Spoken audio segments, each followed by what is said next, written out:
السلام علیکم ورحمۃ اللہ وبرکاتہ۔ بسم اللہ الرحمن الرحیم۔ اسلامیات کلاس دہم، باب ہفتم آئلی زندگی، بیوی کے فرائض، صفحہ 129 اور 130۔ پیارے بچوں، آج کا میسج آپ کے سامنے وائٹ بورڈ پر لکھا گیا ہے۔ بڑا ہی امپورٹنٹ، بہت اہم میسج ہے۔ بے حیائی نہیں کرنی، یعنی برے کام نہیں کرنے۔ کیوں؟ برے کاموں کا نتیجہ ہمیشہ برا نکلتا ہے، اور بے حیائی سے بچیں، یعنی اچھے کام کریں، اور اچھے کاموں کا نتیجہ ہمیشہ اچھا نکلتا ہے۔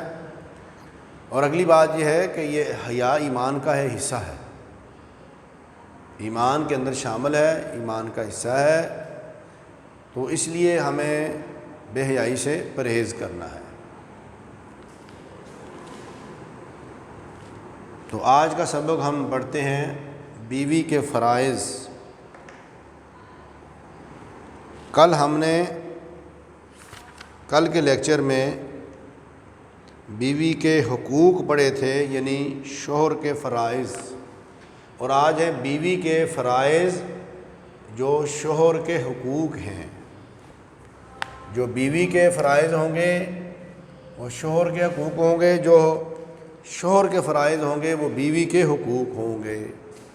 تو آج ہیں بیوی کے فرائض، جو کام بیوی نے کرنے ہیں، جو رسپانسبلٹی، جو ذمہ داری بیوی کی ہے، وہ باتیں، ان باتوں میں سے 8 باتیں میں نے آپ کے سامنے پوائنٹس کی شکل میں وائٹ بورڈ پر لکھی ہیں، تاکہ ان کو آسان یاد کرنا آپ کے لیے آسان ہو۔ سب سے پہلی بات، مال و آبرو کی حفاظت کرنا۔ جو خاوند کا مال ہے اور خاوند کی جو عزت ہے، اس کی محافظ ہے عورت۔ قرآن پاک سورۃ النساء میں اللہ فرماتے ہیں، فَالصَّالِحَاتُ قَانِتَاتٌ حَافِظَاتٌ لِلْغَیْبِ۔ نیک عورتیں فرما بردار اور شوہر کی عدم موجودگی میں اس کے گھر کی محافظ ہوتی ہیں۔ نیک عورتوں کی یہ خوبی ہے، یہ کوالٹی ہے، یہ صفت ہے، یہ کردار ہے کہ وہ خاوند کے مال کی بھی حفاظت کرتی ہیں اس کی غیر موجودگی میں، اور اس کی عزت کی بھی حفاظت کرتی ہیں کہ اس کی عزت پر کسی قسم کا حرف یا داغ اور دبا نہیں آنے دیتی۔ فرمایا اطاعت اور فرما برداری کرنا، یعنی بیوی کو چاہیے کہ اپنے خاوند کی اطاعت کرے، فرما برداری کرے۔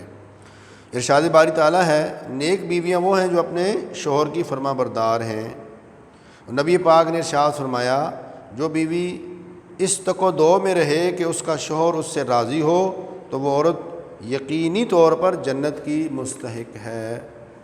یعنی خاوند کی اطاعت کرنا، اس کو راضی رکھنا، خوش رکھنا، اس کی باتیں ماننا، اس کے لیے آسانیاں پیدا کرنا، یہ ایک جنتی عورت کی علامت ہے۔ ظاہر ہے جو اس کے برعکس ہوگی، وہ اس کے نتیجہ اس کے الٹ ہوگا۔ اور اطاعت میں ایک بات یاد رکھیں، اگر خاوند اللہ کی نافرمانی کی اطاعت دیتا ہے یا کسی ایسے کام کی طرف جس کی شریعت اجازت نہیں دیتی، تو وہاں پر یہ چیز، یہ حقوق اس کا نہیں ہوگا، کیونکہ اللہ کے پیارے پیغمبر نے ارشاد فرمایا، لا طاعۃ لمخلوق فی معصیۃ الخالق۔ جب اللہ رب العالمین کی نافرمانی ہو رہی ہو تو پھر کسی مخلوق میں سے کسی کی بات کی فرمانبرداری نہیں کرنی، یہ قاعدہ ہے۔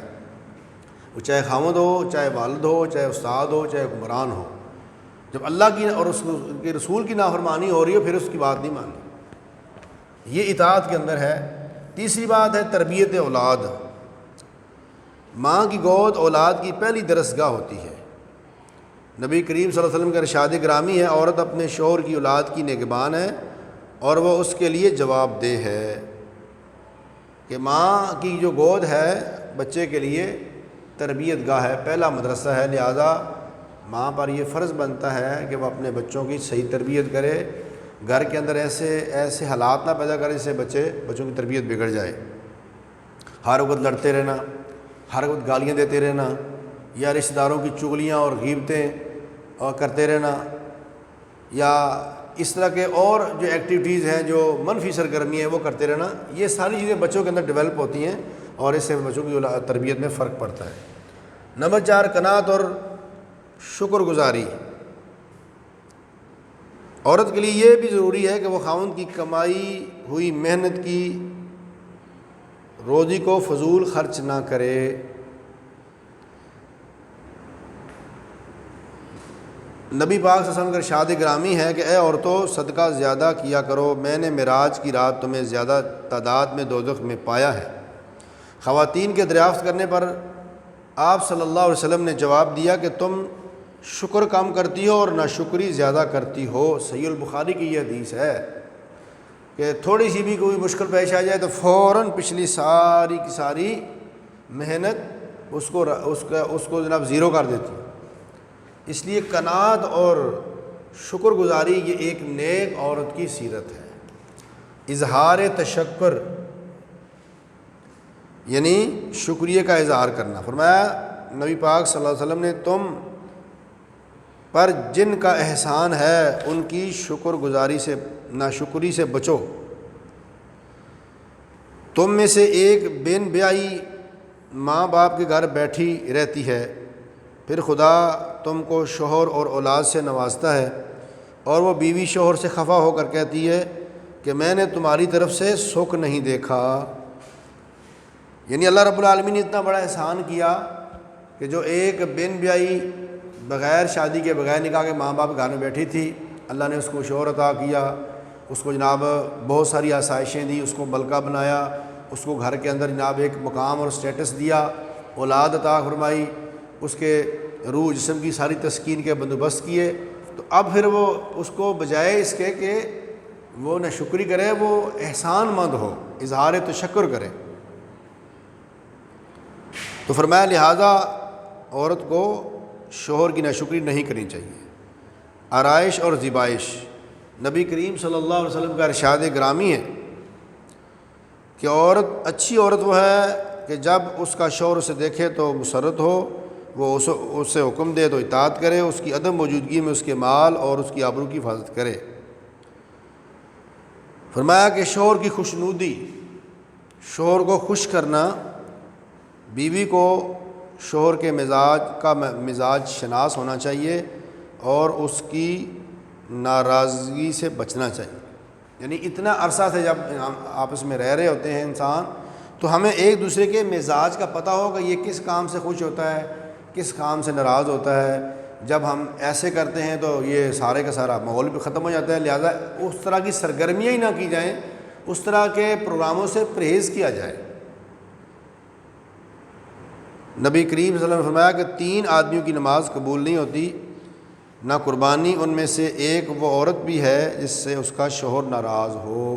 یعنی کتنا بڑا گناہ ہے کہ اللہ تعالیٰ اس کے نیک اعمال ہی قبول نہیں کرتا جب تک کہ اپنے خاوند کو راضی نہ کر لے۔ فرمایا کہ شوہر کے اقربا سے حسن سلوک، بیوی کا فرض ہے کہ وہ شوہر کے رشتہ دار، نند، سسر، ساس سے حسن سلوک سے پیش آئے، ان سے ایسا ہی سلوک کرے جیسے وہ اپنے رشتہ داروں سے کرتی ہے۔ یہ جو 8واں پوائنٹ ہے یہ بہت ہی حساس پوائنٹ ہے۔ بہت سارے رشتے اس پوائنٹ کی وجہ سے ٹوٹ جاتے ہیں، نفرتیں پیدا ہو جاتی ہیں، خاندان تباہ ہو جاتے ہیں کہ جب شوہر کے رشتہ دار آتے ہیں تو بیوی جو ہے ناک منہ چڑھائے گی اور جناب اس کی خدمت نہیں کرے گی، اور اپنے آپ کو تندرست ہونے کے باوجود بیمار ہونے کا اظہار کرے گی، اور جب اپنے آئیں گے ان کے ساتھ جناب ان کی خدمت کرے گی، پوری سیوا کرے گی، پوری مہمانی حد سے زیادہ، اپنی طاقت سے زیادہ، اور بیمار ہوگی تب بھی وہ ٹھیک ہو جائے گی۔ تو یہ ساری باتیں اس کا شوہر اپنی آنکھوں سے دیکھ رہا ہوتا ہے اور آبزرو کرتا ہے، مشاہدہ کرتا ہے۔ ظاہر ہے کہ جب وہ دیکھتا ہے کہ یہ میرے ماں باپ کے ساتھ، میرے بہن بھائیوں کے ساتھ، میرے رشتہ داروں کے ساتھ یہ نفرت کرتی ہے، تو میں اس کے رشتہ داروں کے ساتھ کیسے محبت کر سکتا ہوں؟ تو لہٰذا ایسی بیوی اپنے لیے خود راستے میں کانٹے جو ہے وہ بوتی ہے، کاشت کرتی ہے۔ لہٰذا ہمیں چاہیے کہ ہم جو اسلام کی تعلیمات دی ہوئی ہیں وہ بڑی اتھینٹک معلومات ہیں، ہمارے رب نے، ہمارے خالق نے ہمیں دی ہیں کہ یہ مشینری جو ہے نا اس طرح ٹھیک ہو سکتی ہے، چونکہ جو ہے بنانے والا اللہ تعالیٰ ہے، اس لیے ہمیں اللہ تعالیٰ کی باتوں پر بلیو کرتے ہوئے، یقین کرتے ہوئے ان باتوں کو فالو کرنا چاہیے۔ تو پیارے بچوں، یہ تھا آج کا سبق۔ آپ نے ان تمام پوائنٹس کو لکھنا ہے اور یاد بھی کرنا ہے۔ لکھیں اور یاد کریں۔ السلام علیکم ورحمۃ اللہ وبرکاتہ۔